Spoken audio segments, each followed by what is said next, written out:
Hello ladies, gentlemen, and persons in between. My name is Tim Snowborn, and today we're talking about the pursuit of happiness on this episode of Serious Issues.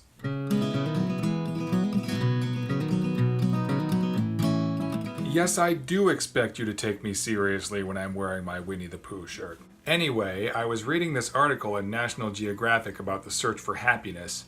It follows 3 different people in 3 different countries and takes a look at what makes their life awesome. The article mentions the World Happiness Report, which is the result of a survey conducted by the United Nations. They send out surveys that ask people about their happiness. They ask them how happy they are with their life in general. They ask them how happy they are with work, with school, with family and friends. They ask them how often they smile, how often they laugh. And every year they release a report and they rank the countries from happiest to least happy. The top 10 countries, of course, are mostly in Northern Europe: Denmark, Switzerland, Norway, Finland, places like that, along with Canada, Australia, and New Zealand. America's number 18 on the list, in case you're wondering. Let me just read a paragraph from the article about the report. It says here, the researchers who published the annual World Happiness Report found that about 3/4 of human happiness is driven by 6 factors: strong economic growth, healthy life expectancy, quality social relationships, generosity, trust, and freedom to live the life that's right for you. These factors don't materialize by chance. They are intimately related to a country's government and its cultural values.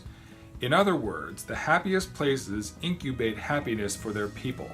Now, I read that and I asked myself, does America incubate happiness for its people? And I don't think we do. There are some items on this list that I think we have trouble with. Strong economic growth, we have our ups and downs. Healthy life expectancy, well, I mean, there's plenty of old people. I guess I don't know what the average American life expectancy is. I think it's in the early 70s. I think it depends on what you consider a healthy life expectancy. Quality social relationships, I mean, I don't even know how you would measure that except for one of those surveys. Generosity, I don't know. I feel like a lot of Americans are really generous, but there's a lot of them who are like, fuck you, you're on your own. Trust, that I think is a problem in America. I think we don't trust each other and we don't trust the government. So I think that, I mean, I'm not saying it's a black and white situation. Freedom to live one's life, yeah, we've got plenty of freedom. I wouldn't say that we are the freest country in the world, but yeah. And again, it says these factors are intimately related to a country's government and cultural values. Well, I mean, I am not as negative about the government as most people. I'm not saying the government is awesome. It's kind of sucks, but I just don't think that it sucks as bad as most people. I think that the government has been taken over by money and wealthy special interests. That is what I think is the main problem. To the degree that the government serves the interest of the wealthy, I think it sucks ass. And then there's the part about cultural values, and that's actually the main thing I want to talk about here, because it just seems to me like Americans don't really value happiness. I remember seeing a video about the happiest countries in the world, probably the ones at the top of this list, and what they have in common. And one thing they all had universal health care. They all had free or very affordable higher education. They all had plenty of leisure time. And it's like America doesn't want those things. I mean, some of us want universal health care, even on the right. I guess I don't know how many people want free or affordable higher education. You would think that would be most people. Leisure time, of course, we probably want leisure time, but we evidently don't want these things bad enough to fight for them. A lot of people don't want universal health care because they don't trust the government, or they think that health care is about personal responsibility. There's this whole why should I help other people attitude. I was going to try to dance around the elephant in the room, but let's face it, it's the conservatives who don't want universal health care or free or affordable higher education. And I imagine a conversation between an American conservative and someone who lives in one of those Northern European countries where people support things like universal health care and free or affordable higher education. Because conservatives are all about personal responsibility. They think I shouldn't help other people because it's other people's responsibility to make their way in life. And I imagine them trying to make this pitch to someone from one of those 10 happiest countries where they all support each other. I imagine the conservatives saying, well, what about personal responsibility? Don't you think people should earn their way in life? And then I imagine the person from one of those 10 happiest countries saying, well, yes, but we also value other people's welfare. We value everyone having access to affordable health care and higher education. We value not being weighed down by debt from those things. Conservatives seem to value personal responsibility and hate the government more than they value happiness. The idea that everyone would be happier if they could go to a doctor and not have to worry about crushing debt, or go to college and not have to worry about crushing debt, doesn't seem to occur to them, or they value that less than not having the government involved or everyone paying for themselves. To conservatives, it is more important that the government not be involved in healthcare and everyone pay for their own schooling than a peaceful, happy country where everyone gets along without debt. Now, I also mentioned leisure time. That's actually very, very key. In these 10 happiest countries, people have plenty of leisure time. They have plenty of paid time off. They don't take their work home with them. They have plenty of sick leave and maternity leave. They have time to relax. They have fewer problems to deal with and more time to deal with them. The article talked about how in Denmark they encourage public recreation. There are facilities for public recreation. And I remember seeing this in South Korea when I lived there. Every city that I lived in had plenty of walking paths and lots of public exercise equipment. It wasn't anything fancy. There was nothing electrical or motorized, but there were still machines that you could work out on. And they used them a lot. Lots of people walked in Korea. Lots of people used that public exercise equipment, mostly old ladies, but still. People got out, they got fresh air, they walked around, they exercised, and they were happier.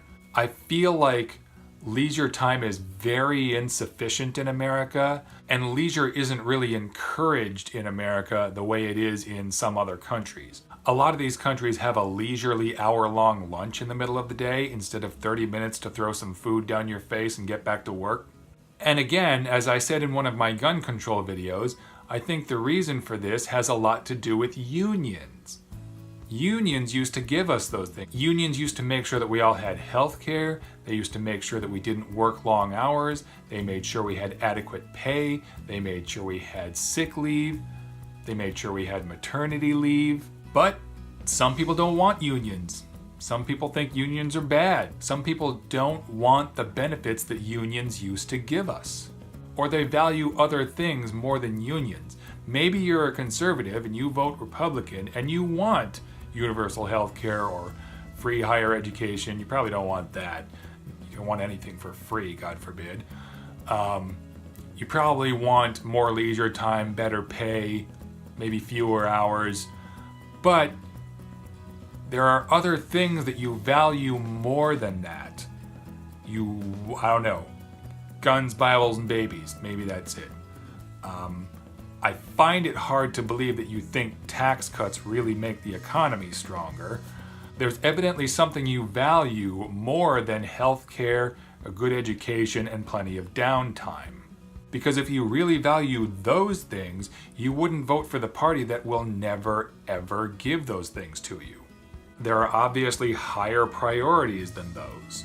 I don't know what it is you value more than your own happiness, or if you somehow think that working longer hours for less pay and having little downtime will make you happy. That's the only explanation I can think of, is that some people are just masochists who love to suffer.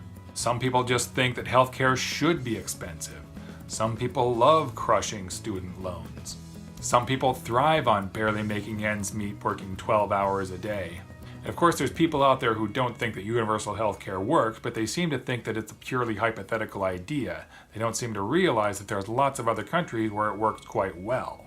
And of course, their bosses have convinced them that unions are evil and paid Republicans to bust the unions. Yes, I know unions are still around. It's not like they were extinct, but they're weaker than they used to be because so many Republicans don't like unions because they're paid to bust them. The Republicans represent your boss, and your boss doesn't like paying the salary and benefits that unions demand. So yeah, basically I just wanted to say that it seems like Americans don't value happiness. We value other things more than happiness. We don't want the things that make other countries very happy. We don't want universal health care. We don't want affordable higher education. We don't want plenty of downtime. Or if we do, we don't want those things badly enough to fight for them. Not really. Don't tell me it can't be done. It could be done. If we really wanted it, we could make all of those things happen. But we don't. Anyway, that's my rant for today. Tell me what you think.